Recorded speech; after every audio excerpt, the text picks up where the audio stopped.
नमस्कार। अभी आपको लेकर आए हैं तिलक नगर में राजीव जौली खोसला जी के नेतृत्व में कोरोना जो कि एक वैश्विक महामारी है उसको लेकर एक चिंतनीय जो है बैठक का यहाँ पर आयोजन किया गया है। यहाँ पर दिल्ली के विभिन्न क्षेत्रों से यहाँ पर लोग जो है एकत्रित हुए। अंतर्राष्ट्रीय ख्याति प्राप्त हमारे योगाचार्य गुरुजी के साथ में प्रार्थना सभा के जो प्रमुख रहे करतार सिंह जी वो भी यहाँ पर उपस्थित थे। आइए राजीव जौली खोसला जी से बात करते हैं।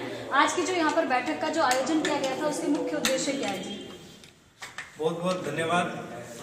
आज की ये बैठक का उद्देश्य था श्री योग अभ्यास आश्रम ट्रस्ट तिलक नगर में स्वामी अमित देव जी के सानिध्य में आज यहाँ पर एक बैठक का गठन किया गया। बैठक का विषय था आज भीम ब्रिगेड की 8वीं वर्षगांठ है। भीम ब्रिगेड का गठन 12 पर 12 सेकंड पे 12 दिसंबर 2012 को जंतर मंतर पे प्रोफेसर भीम सिंह के माध्यम से किया गया। आज का विषय हमारा ये था कि जो कोरोना काल महामारी चल रही है, मार्च से जनवरी में हमारे देश में आई, मार्च से उसने विकराल रूप लिया, जिससे लॉकडाउन भी हुआ, सभी कुछ रुक सा गया। तो उस विषय में आज हमने यहाँ पर एक विचार गोष्ठी का आयोजन किया। मकसद सिर्फ ये था कि जो उससे होने वाली आर्थिक हानि से जनता परेशान होगी उसका सरकार के पास क्या समाधान है। तो हमारे जो विचार गोष्ठी में विचार रखा गया कि सबसे पहले तो एक तो भ्रष्टाचार को खत्म किया जाए, मिलावटी चीज़ों को खत्म किया जाए, और जो हमारी नदियों में जो दूषित जल मिल रहा है उस पर सरकार रोकथाम करे, और जो पेड़ों को काटा जा रहा है उसे काटा ना जाए। पेड़ों को काट के जो वर्षों पुराने पेड़ हैं उनको काट दिया जाता है, उनकी जगह पे नए पेड़ लगा दिए जाते हैं, छोटे छोटे पेड़, जिसमें भी भ्रष्टाचार होता है। कहते हैं करोड़ों पेड़ लगा दिए, करोड़ों पेड़ों की अगर आप कीमत लगाएं तो उसका अंदाजा आप लगा सकते हो, उनके ज़्यादातर वो पेड़ व्यर्थ जाते हैं। तो इस विषय में आज हमने यहाँ पर गोष्ठी का आयोजन किया गया। कौन कौन प्रमुख लोग यहाँ पर बैठक में उपस्थित हुए? हमारे बीच में सुखविंदर सिंह सिंधु जी हैं, ओम प्रकाश जी हैं, ओम किशन जी। हमारे बीच में फौजी जनता पार्टी और मतदाता जागरूकता केंद्र के हमारे बीच में कर्नल साहब हैं, मिसिस कर्नल हैं, हमारे बीच में जगदीश जी हैं, हमारे बीच में फौजी साहब पुराने फौजी, हमारे बीच में प्रथम महिला ऑटो चालक सुनीता चौधरी हैं, जो कि हम इसी विषय में आज विचार गोष्ठी की।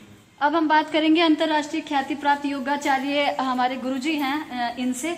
तो माननीय, जैसा कि राजीव जौली खोसला जी प्रत्येक जो है माह या यूं कहें लगातार जो है संगोष्ठी के माध्यम से भारत को एक सशक्त भारत बनाने में अपने एक अहम भूमिका निभा रहे हैं। कोरोना जो कि एक वैश्विक महामारी के नाम से जाना जाता है, उसको लेकर यहाँ पर आज बैठक का आयोजन किया गया। देश के विभिन्न राज्यों और दिल्ली के विभिन्न क्षेत्रों से लोग यहाँ पर एकजुट हुए।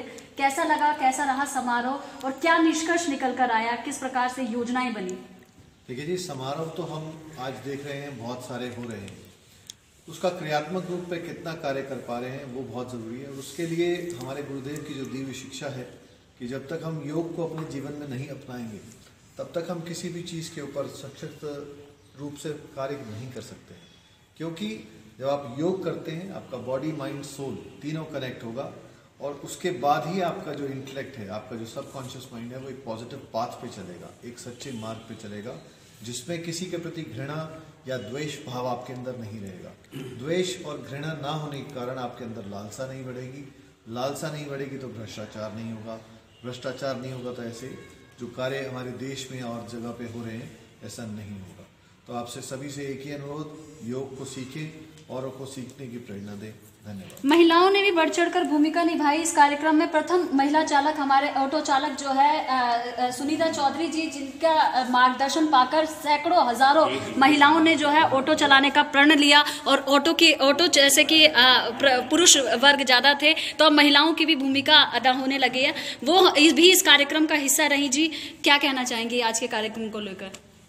आज का जो कार्यक्रम था बहुत अच्छा था, क्योंकि एक तो जो भीम ब्रिगेड का 2012 में जो एक जंतर मंतर पे एक नींव रखी गई थी, तो आज उनका भी समझो कि आज जन्मदिन ही था जो यहाँ पर मनाया गया। और सभी लोग इकट्ठे हुए हैं और इस पे कई उस पर विचार भी रखे गए, विचार विमर्श किए गए हैं। जैसे ये चल रहा है कोरोना के ऊपर जो है ना कि कैसे हम लोगों को इससे निपटा जाए।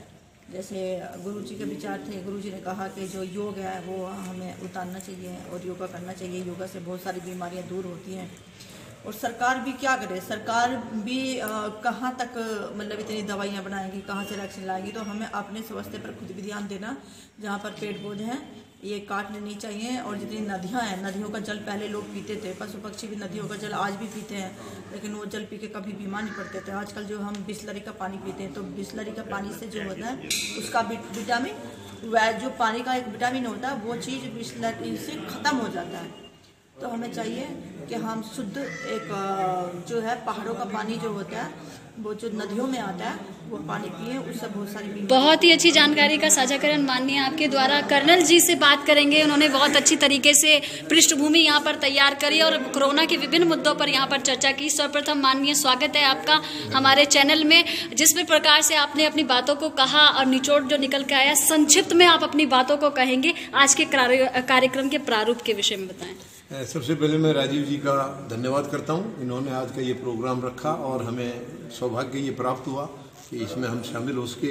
आचार्य जी के दर्शन हुए हैं और ये खास करके योग के बारे में जो हमें यहाँ आज बताया गया है और ये प्रैक्टिकल देखा, बहुत अच्छा लगा। और जहाँ तक इस कोरोना महामारी का सवाल है, ये एक वैश्विक महामारी है और इसमें मैं समझता हूँ दवाइयों के तो जो भी है वो अभी आई भी नहीं है और जब भी आएंगी वो देखा जाएगा। लेकिन इससे बढ़िया, सबसे बढ़िया हम इसका अपना प्रिकॉशन खुद लेंगे, अपने आप अपने बचाव को करें तो शायद ज़्यादा महत्वपूर्ण है। जैसे कि आपने अपना समय सेना में दिया है, बड़े डिसिप्लिन माने जाते हैं लोग जो कि सेना में अपना कार्य पद जो है कर आते हैं, तो डिसिप्लिन के क्षेत्र में क्या कहना चाहेंगे? नहीं, डिसिप्लिन के क्षेत्र में वर्तमान में क्षेत्र जो देश की जो है, हमारे देश में डिसिप्लिन की बहुत बड़ी कमी नजर आ रही है। हर जगह हर फील्ड में कमी है, इसे सुधारना होगा क्योंकि सरकारों को थोड़ा गंभीर होना पड़ेगा इसके ऊपर। क्योंकि अनुशासन जहाँ नहीं रहेगा ना तो फिर वहाँ चीज़ें बिखर जाती हैं। अनुशासन बहुत जरूरी है, हमारी चरित्र का एक बहुत इंपॉर्टेंट हिस्सा है। तो हमें हर फील्ड में अनुशासन बनाए रखना पड़ेगा, फिर कोई चीज़ ऐसी नहीं है कि हम कामयाब ना हो। जी, राजीव जोली खोसला जी इस प्रकार के कार्यक्रम विभिन्न क्षेत्रों में समय पर करते रहते हैं, उनके लिए क्या कहना चाहेंगे? स्पेशली वो अकेले मतलब पूरी जनता को साथ में लेकर और एक सुदृढ़ और सशक्त भारत बनाने में अपना एक भूमिका अदा कर रहे हैं, तो उनके कार्यों के विषय में क्या कहना चाहेंगे? मैं राजीव जी के लिए इतना ही कहूँगा कि आज हमारा कई सालों से संबंध है और ये समाज में इतने जागरूक हैं, इस किस्म के काम ये आज नहीं बहुत पहले से हम इनके देखते आ रहे हैं। जंतर मंतर पर भी इन्होंने काफ़ी दिन तक किया है और मैं उम्मीद लगाऊंगा कि आगे भी ये इनको जारी रखें। हमारा जितना भी योगदान होगा, जितना भी सहयोग होगा, हम इनके साथ हैं। और जहाँ देश का मामला है या देश की जनता का मामला है उसमें सैनिक कभी पीछे नहीं होते हैं, उसमें हम राजीव जी के साथ हमेशा हैं। और इस योगाश्रम में आज आकर के हम धन्य हुए, बड़ा अच्छा लगा। और ये भी मैं आपके माध्यम से सबको संदेश दूंगा कि हमें योग में भी ज़्यादा से ज़्यादा बढ़ चढ़ करके इसमें हिस्सा लेना चाहिए। ये हमारे लिए बहुत आगे के लिए बहुत अच्छा रहेगा। जी, पुनः लौट कर आएंगे राजीव जोली खोसला जी के पास। अंतिम प्रश्न है जी मेरा, बड़े ही संक्षिप्त शब्दों में आप अपनी बातों को कहेंगे। देश की जनता, देश के युवा एवं सुप्रतिष्ठित समाज सेवी आपको देख रहे हैं, सुन रहे हैं, कि क्या कहना चाहेंगे? किस प्रकार से अभी देश में जो है बड़ा ही अशांति का माहौल है किसान बिल को लेकर, तो उस सबको मद्देनजर रखते हुए क्या अपील करना चाहेंगे कि किस प्रकार से वो एक राष्ट्र की एकता, अखंडता, एकजुटता, समरसता को बनाए रखने में अपना योगदान निभाएं? आपने बड़ी अहम बात पूछी, किसान जो आंदोलन चल रहा है उसके लिए। देखिए, किसान आंदोलन जायज है, मगर वहाँ पर जो कुछ असामाजिक तत्व आ गए थे वो न जायज है। हम राष्ट्र हितैषी हैं, राष्ट्र विरोधी नहीं है, हम किसानों के साथ हैं। हमने किसानों से एक अपील और करी थी 8 तारीख को कि ये जो आपने बॉर्डर बंद कर रखा है, बॉर्डर बंद करने की बजाय मंत्री संतरियों का घेराव करो, एयरपोर्टों का घेराव करो, दोनों तरफ से आने जाने वाले। जब अमीरों को आग की सेक लगेगी ना, तब इसका समाधान बड़ी जल्दी होगा। और आज इस बैठक की एक और विशेषता है, इस बैठक में संत, किसान, सैनिक, सिविलियन, हिंदू, मुस्लिम, सिख, ईसाई सभी यहाँ मौजूद हैं। ये भारत की एकता, अखंडता को प्रकाशता है। हमारा हमेशा यही रहा है उद्देश्य कि हम सब मिलके चलें और मिलके ही बात करें। भारत माता की जय। हमें मोदी सरकार से बहुत उम्मीदें हैं राष्ट्र हित के लिए, जनहित के लिए। बाकी वो पूर्ण उतरे, यही हमारी उनसे निवेदन। बहुत ही अच्छी जानकारी का साझाकरण माननीय आपके द्वारा। तो देश के विभिन्न राज्यों से यहाँ पर लोग जो है एकजुट होकर कोरोना सहित देश में चल रहे बहुत ही अहम मुद्दा किसान बिल के ऊपर भी यहाँ पर चर्चा की। Exclusive report by Kamini Jha, camera person Reena Singh के साथ। Thank you so much. काट दो, काटो।